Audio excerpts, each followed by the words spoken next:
Should I be sitting some way? Like, is this? I don't want to sit like a weirdo or something. However makes you comfortable. Okay. All right. Why don't we do the basics first? I don't love doing this, but where you grew up and how you got started in the radio field and all that. I grew up in Chilai, Ogden border area, and just been, living here my entire life.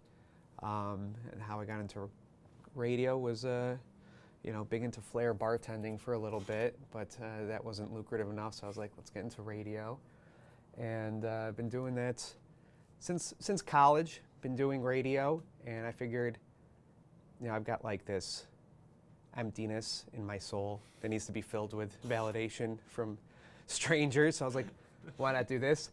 And I don't know, looked around at the Rochester market, and it's honestly been like the same 7 or 8 old white dudes doing radio forever. So I was like, you know what, I can do this. I can change things up around here. And that's kind of how I started and got into it. Any drive to make it to a bigger market? Well, I have kids and a house, and so that killed all that, right? You got. And you get your fix, right? You get your comedy fix and your entertainment fix. Yeah, look, I'm not a completely empty vessel. I've got my family. They take care of that one part, but then I have an empty well inside of my body that I would say is bottomless. No matter what you put in there, it's going to disappear.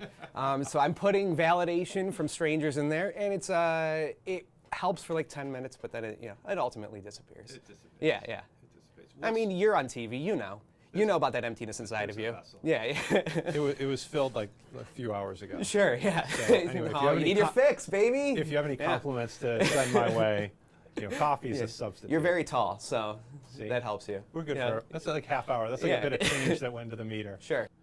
Difficulties that come with this type of career. It's a hard job to complain about, where there's people literally doing like real work out there, making a real difference, and I'm just here kind of making butt jokes or whatever. How much prep goes into a show? It's me and my co-host Shane, and our show is just me and him.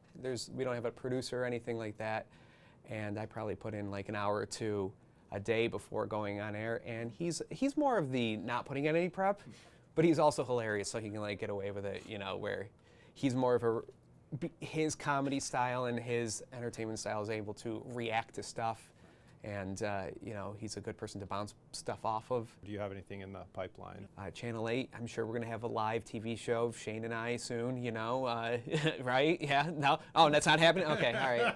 We'll work on it. We're working on it, okay.